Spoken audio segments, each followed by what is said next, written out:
wabarakatuh. Waalaikumsalam warahmatullahi wabarakatuh. Selamat pagi. Pagi. Ya, terima kasih buat teman-teman, buat saudara, buat bapak semuanya. Pagi hari ini kita kumpul kembali dengan keadaan sehat walafiat. Nah, maka dari itu saya mau ngejelasin dasar-dasar tentang K3. Apa saya menjelaskan dari dasarnya? Pak, bapak, teman-teman ini beruntung adanya tim K3 atau tim safety. Coba kalau Pak lihat, mungkin Pak juga pernah berada di proyek yang tanpa safety atau K3. Ya. Kenapa beruntungnya? Pak kerja dijamin keselamatannya, Pak kerja dijamin kesehatannya. Coba kalau tidak ada K3 atau tim K3 ya, ketika Pak terjadi kecelakaan, siapa yang mengobati? Satu, kedua, perlengkapan APD saya rasa di sini 75% sudah super alhamdulillah terpenuhi. Ikut proteksi dan yang lainnya. Coba Pak kalau di proyek yang lain atau yang abal-abal, sepatu nggak dikasih, helm nggak dikasih, rompi nggak dikasih, P3K nggak dikasih, ya. Kayak Pak sangat bersyukur berada di proyek ini karena kita tim K3 maupun perusahaan, kembali lagi kita memanusiakan manusia, Pak. Kita tidak memeras tenaga bapak saja. Ketika Pak kerja setelah capek sudah selesai, kita ada step by step tahapannya, Pak. Ketika Pak capek silakan istirahat, tapi dengan aman dan layak. Ketika Pak mau istirahat misalnya sambil ngerokok, kita sediakan smoking area, ya. Jadi dalam artian gini, Pak berada di proyek ini bukan seenaknya Pak mau merokok di sembarang tempat, mau istirahat di sembarang tempat, ya. Kita sudah siapkan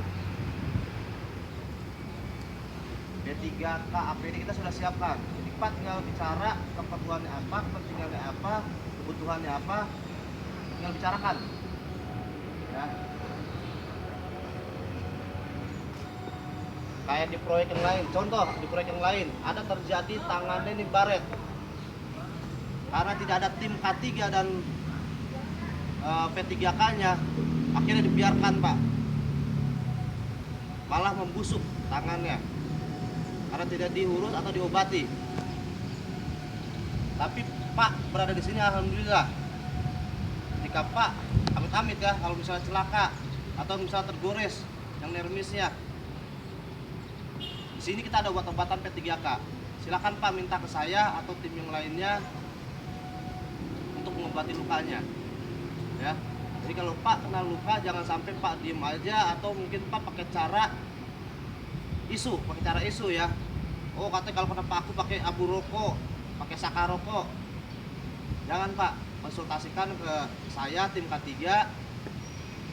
Nanti solusinya seperti apa, apakah perlu dibawa ke puskesmas atau rumah sakit, nanti akan saya bawa, ya. Jangan ambil tindakan sendiri.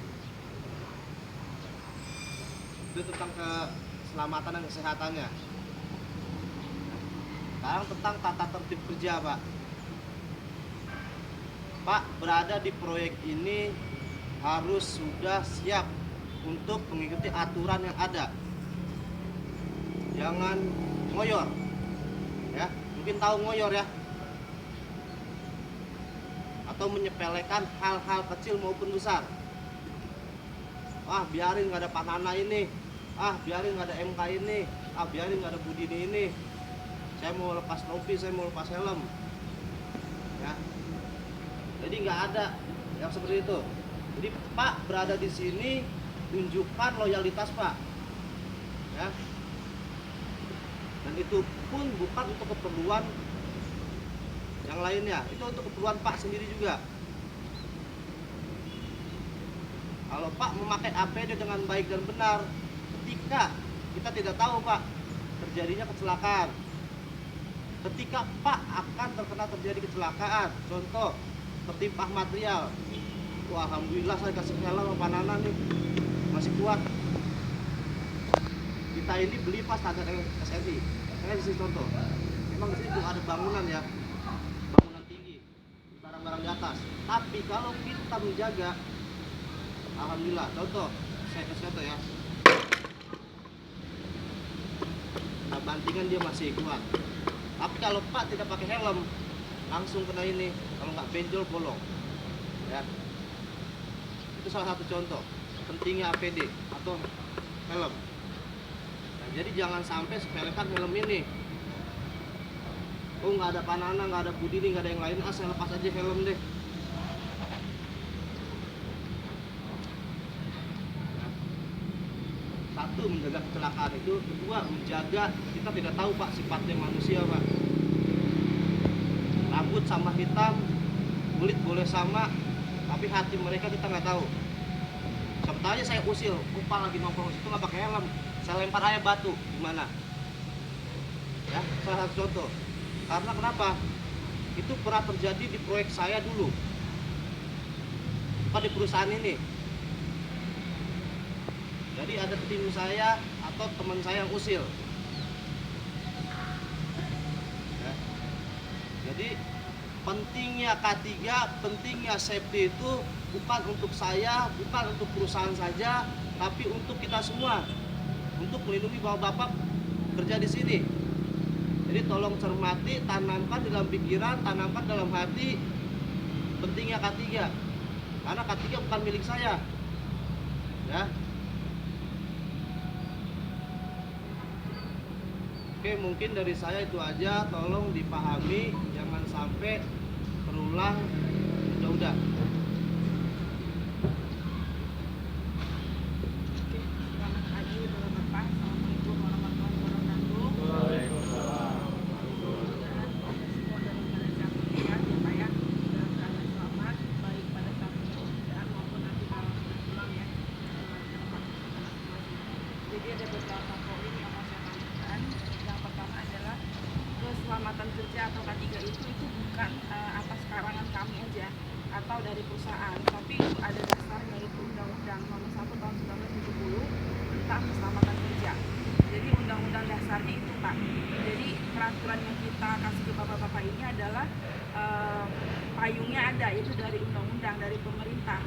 Jadi kita wajib mengawal untuk keselamatan bapak-bapak supaya pada saat mulai proyek sampai selesai bapak-bapak ini dalam kondisi sehat walafiat, tidak kurang satu apapun.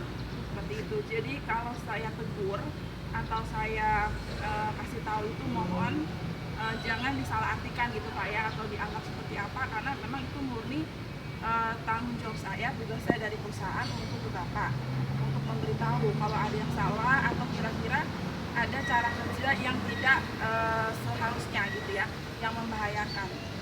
Nah, waktu hari Senin kemarin itu saya temukan ada pekerja yang merokok, kemudian membuka sepatunya di dalam gudang. Gudang itu kan banyak material Pak, material tajam gitu ya, alat kerja, paku segala macam. Kalau nanti sampai melukai kaki seperti apa gitu ya. Paku itu kan berkarat ya Pak ya. Gitu. Nanti takut infeksi atau apa, itu yang saya takutkan gitu. Jadi kalau belum selesai bekerja itu sepatu dipakai terus kecuali istirahat gitu Pak. Dan itu pun di tempat yang kira-kira dianggap aman, tidak ada apapun lah gitu ya, bersih ya lantainya seperti itu. Gudang itu kan tempat material. Kemudian rokok juga pintunya ditutup, kan awalnya panas tuh Pak. Ya. Kalau misalnya puntung rokoknya dibuang misalnya di situ lupa ya kan, ada material bisa menimbulkan kebakaran seperti itu. Jadi saya minta merokok itu tidak pada saat jam kerja, pada saat jam istirahat di tempat yang telah ditentukan. Jadi mohon untuk bapak-bapak berkomitmen terhadap diri sendiri. Ketika memasuki area proyek itu saya sudah tahu tanggung jawab saya apa dan harus dipatuhi, dan patuh terhadap petugas K3 yang ada di sini, karena ini untuk kepentingan Bapak sendiri seperti itu. Jadi saya tidak mau ada debat ya, atau ada semacam apa ya, penyangkalan seperti itu. Kalau pakai ini gini Pak, kalau pakai ini gini Bu gitu ya. Itu untuk murni keselamatan bapak-bapak ya. Kemudian tidak boleh pakai celana pendek Pak. Waktu itu saya dari awal disebutkan tidak boleh pakai celana pendek. Nanti Bapak tolong ganti dulu ya. Ya nanti kalau satu pakai, semua pasti nanti pakai celana pendek gitu ya, tidak boleh. Itu pasti dari segi kan juga ada, kenapa tidak boleh pakai celana pendek atau baju yang sobek-sobek, karena pasti kalau ada terkena material itu langsung mengenai kulitnya bapak-bapak ya, nggak kena baju dulu seperti itu Pak ya. Ada yang mau ditanyakan? Ya udah, itu dari saya, terima kasih. Assalamualaikum. Maaf. Oke, mungkin itu tambahan dari Bu Dini yang sangat berarti. Tolong dicamkan, ditanam di benak kita masing-masing. Jangan, kembali lagi, jangan sampai menyepelekan K3. Kembali lagi, K3 itu bukan saya, Pak. Bapak juga sebagai K3. Ya, karena K3 itu keselamatan, kesehatan kerja. Itu milik saya, milik para staf, milik bapak-bapak, milik kita semuanya. Ya. Dan saya adalah sebagai pengawas yang menjalankan atau yang mengatur tata tertib berjalan atau tidak. Ya. Jadi tolong tanamkan itu. Apapun instruksinya dari tim kami itu adalah baik untuk Bapak. Ya. Saya kembali lagi tentang kecelakaan. Kalau proyek ini aman, rapi, tidak ada celaka, saya paling dari atasan saya bilang dapat jempol aja, Pak. Saya dari Pak Denny atau Pak Robi atau yang lainnya paling dapat jempol aja. Oh bagus nak. Tapi kalau bapak berada di proyek ini dengan selamat, itu bakalan ada cerita di rumah bapak, anak, istri, sampai ke cucu. Contoh, saya pernah nemuin. Dia bercerita kepada cucunya, saya di proyek ini alhamdulillah tidak ada yang cacat, ya. Tapi saya proyek sana, tangan saya ini kukunya hilang akibat di proyek sana. Betul, cerita buruk. Ya. Dan saya nggak mau di proyek ini ada cerita buruk depannya, ya. Karena saya sebagai tim K3 sudah menyiapkan APD yang layak, yang sesuai dengan standar. Adapun nanti jenis kecelakaan atau tempat terjadi kecelakaan, kita akan bikin kronologis terjadinya kenapa dan seperti apa, ya. Itu yang harus Pak jalankan dan bayangkan. Rugi Pak, kita dilahirkan di dunia ini oleh ibu kita sehat walafiat sempurna. Yang tadinya jari kita 10, ketika Pak kerja di proyek ini sisa 9 atau 8. Bayangkan, ya, apa nggak rugi? Oke, mungkin tambahan saya itu aja. Dan sebelum beraktivitas, kita biasakan berdoa untuk keselamatan kita semua. Kita mulai berdoa. Doa mulai.